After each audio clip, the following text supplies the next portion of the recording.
Hi, welcome to Finding the Word. It's Melanie Brown. I'm getting caught back up. I'm happy about it. I did not like being behind. I was falling behind on the words and trying to get them out.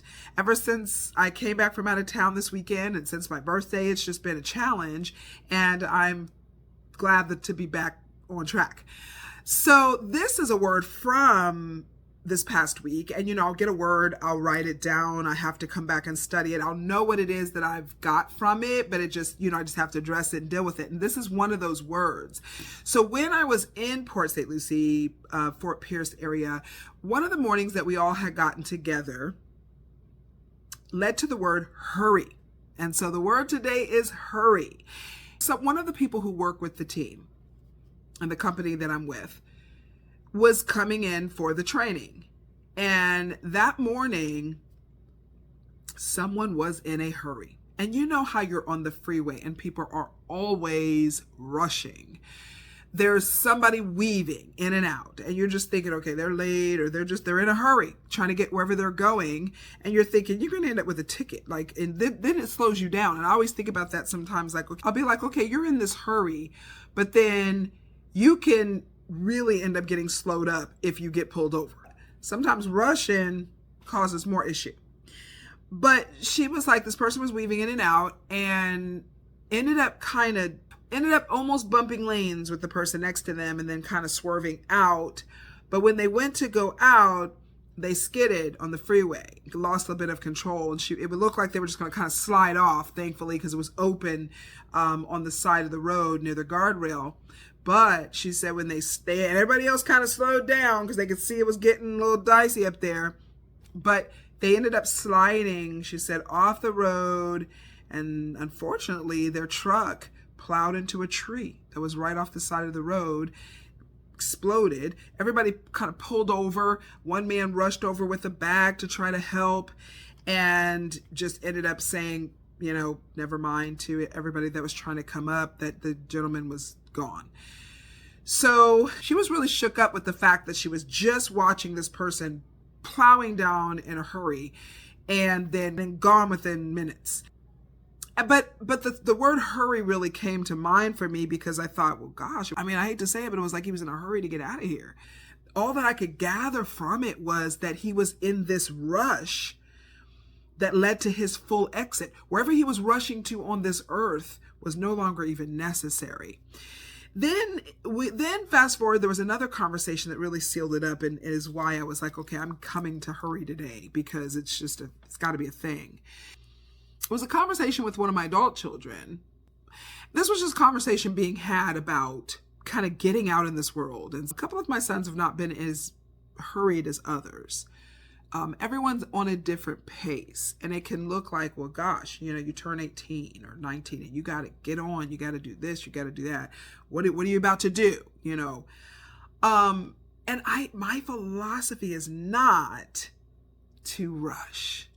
I do not feel a sense of urgency about most things pertaining to age or you're this age or that age and you've got to hurry up and do this or that.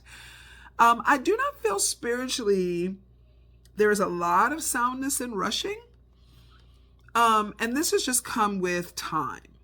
I am a fast-paced person. I am usually in a hurry. I make decisions quickly. My husband is the opposite of me. And there's been a lot of times over the years where there's situations where I feel like, why aren't you doing anything? I used to just get with him on that. Like he was chill. He was just taking, even from the beginning of a relationship. I'm like, let's go. We figured it out. You're the person for me. You said I'm the person for you. Let's go. That's how I roll about things. And he was just more like, okay, it's very methodical, thought out. Some things longer than they may need to be, but still his way was never to be rushing. So over time, I think I have seen, obviously, where rushing does not always serve you well. Rushing most of the time doesn't serve you well. You can work things out, but it's not helpful a lot of the times. You can be rushing your way into struggle, into destruction, and all kinds of things. I was thinking of certain phrases too that have been along the way. You don't hear them a lot anymore, But I can remember haste makes waste was something that was always said, because a lot of times when you're rushing, you make mistakes and you've got to go back and do things again. Slow and steady wins the race. You remember the story with the hare and the tortoise and how, you just need to be steady. Just keep moving. We're not in a race to live our lives. It's about the journey. Speed kills. That's a phrase. And then even people that were trying to be grown and do grown people things, we would refer to them as being fast. She's too fast. Everybody knew people that was too fast. This is a word that's required several scriptures. So I have several scriptures to run through to talk about it, because we are really in a hurry for what? So there's many areas that we rush. We can tend to hurry and get ahead of ourselves for different reasons. Sometimes it's just simply what people are telling us is a requirement or an age for something. Well, we got to hurry up and get this done. You're almost this age or that age. Why haven't we done this yet? Well, you've got to evaluate who you're dealing with and what they're prepared and ready for. And so there's different areas that we can end up just being in this big hurry that we need to evaluate. If you're in the car, clearly this gentleman was in a hurry in his car. How many times are we trying to get somewhere and get there too fast, or rushing, or call ourselves taking a shortcut or cutting through and really end up realizing we just should have stayed put? Or we watch people rush around us, jump in front of everybody to wind up right beside you at the light ahead. They are rushing and hurrying to nowhere. And so there's an area that we see it and wind up paying sometimes with that. It can also be with school and career. Students are rushed. They're getting out of school, they're finishing up, and it's a hurry to pick something. You got to go to college and find some kind of major or something to do. Figure it out, pick something quickly. It's frowned upon to take any time to decide or to figure out what it is you want to do. Consequently, a lot of waste takes place in people's lives. A lot of wasted time and energies and things that did not serve them, did not result in any real purpose, did not help them on the path that they were truly supposed to be on, just because they were in a big hurry. So I'm going to stop for a scripture here. And Isaiah 26:3 says that you will keep him in perfect peace whose mind is stayed on you because he trusts in you. Mind being stayed on thee gives an understanding of a steady consistency. It's not a rushed, quick thoughts. It's a steadfast thinking. And notice how, because if you think about it, notice how your mind begins to race when you get worked up, when you're feeling flustered or anxious about things. The mind races and thinks, okay, I could do this, I could do that. And we got to be careful when that happens. That's a point to note. If your mind's racing, it's not being steadily kept on God. This is a time where a lot of things can go wrong if you're making your choice out of that racing mind.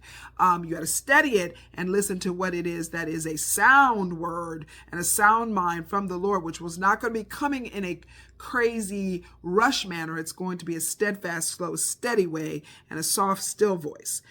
Also, we know Psalms 46:10, be still and know that I am God. And that stillness I actually wanted to even look at, because that is Psalms 46:10. And that's going to be in Hebrew. And so I wanted to definitely look at the still there. And it's got it like in cease as the word. H7503, Rapha.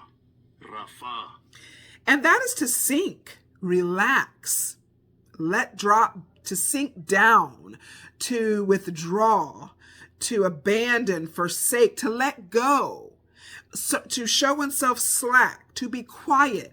So that is not a racing.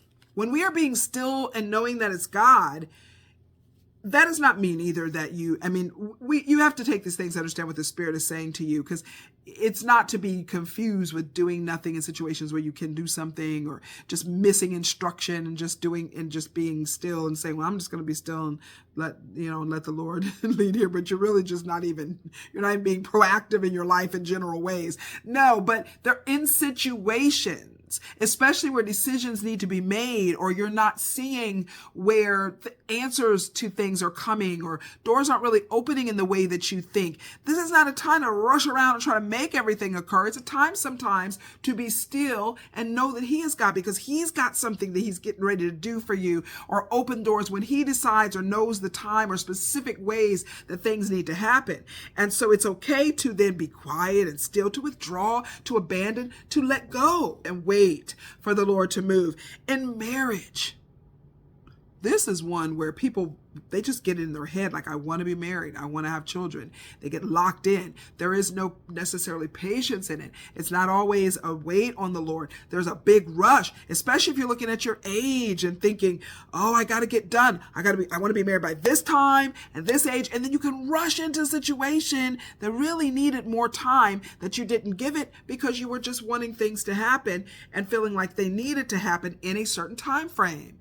And there are purchases that we want to make sometimes that need to have a little more thought, and we're not being patient about it. We rush into something, whether it's a home or a car or something that we probably should have waited a little longer, done a little more research, and then we can end up saying, dang it, and because we're not, it's funny how you can be in such a rush in the beginning of it, and then when things go down the road, you look and it's like, I would not be rushing. I would have taken more time.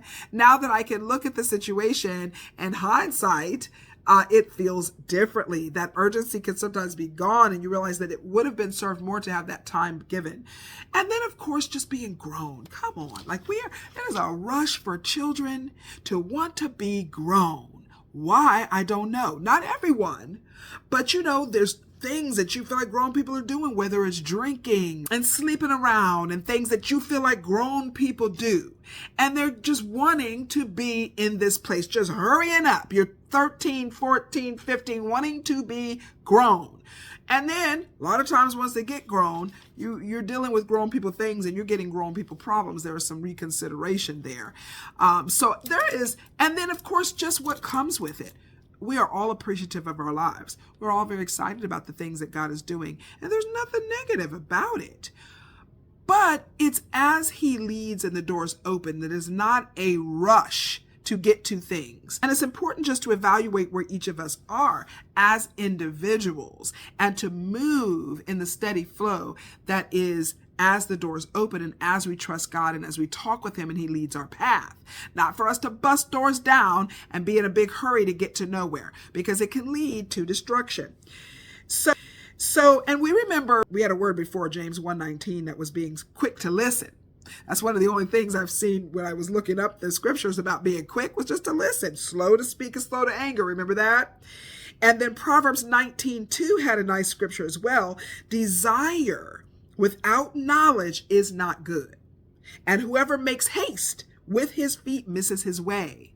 So that is a word. That is a word, because when you just want something, you're just desiring, you're enthusiastic about it, you don't even really know about it. You haven't even really looked into it. You've just got some reason that maybe there's just some reason you've come up with as to why it feels like, why would I want this? And a lot of the things we talked about, whether it's marriage, purchases, school and career, all of those things, a lot of it are just desires that we have, and sometimes without the knowledge of what is really going to come with that. And then you make haste and you can truly miss your way. Absolutely, truly miss your way. So that is facts. So the last scripture I have in the scripture for haste is Psalms 119:60. And I'm reading from 57 through 61. Lord, you are mine. I promise to obey your words. With all my heart, I want your blessings. Be merciful as you promised. I pondered the direction of my life and I turned to follow your laws. I will hurry without delay to obey your commands.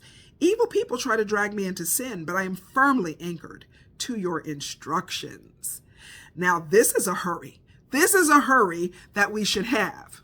Hurry without a delay to obey your commands. So if you're going to be in a rush, if you're in a rush for marriage, you're in a rush to make a big purchase, if you're in a rush to start your career or to get to college, or you're in a rush to start your life and be grown and to whatever you're doing, The rush that is being instructed is to obey God's command. So in all that we're doing and going, obey his commands. In that case, it could even be to be still, know that he is God in certain situations, to be patient, to trust in him, to be in prayer constantly, to rejoice, to make your petitions known to him in thankfulness and a glad heart, and to understand that he will direct your path. The fervent, effectual prayers of a righteous man availeth much, and many other promises. But whatever his commands are, number one, to love one another. That is the greatest. Love to God and love to man, we know is the greatest command. Be in a rush for that. Be in a hurry to be obedient to the Lord's commands and nothing else. He is not a man that he should lie, so he is going to fulfill his promises in our lives. He is going to complete what he starts within us. He's going to fulfill his end and the promises that he has made to us. But we don't need to be in a hurry to do anything but his commands in our lives. We need to have a steady rest, a steady peace, a peace of the mind, a rest in the mind, being still and knowing that he is in control. And because we have slowed down and allowed the Lord to lead, we don't have to worry about the haste causing us to miss our way. And so hopefully this is a word for someone. Maybe feels like that they have someone in their life that is taking a little bit longer than they think they should for certain decisions, or they're not in a super big hurry to really jump into any particular career. They're trying to find their way, that there isn't anything wrong with that. God has a way for all of us. Our paths are directed and they're very different. If you are a parent, the children in your life, it's not a cookie cutter deal. Everyone's not going to do everything in the same way, and that's okay. But as long as God is first and he is leading, we can guide them along the way. We can encourage, we can lift them up in God so that they are rooted strongly in who they are and whose they are as they get out here in this world. Don't forget to find the word, and I will see you tomorrow.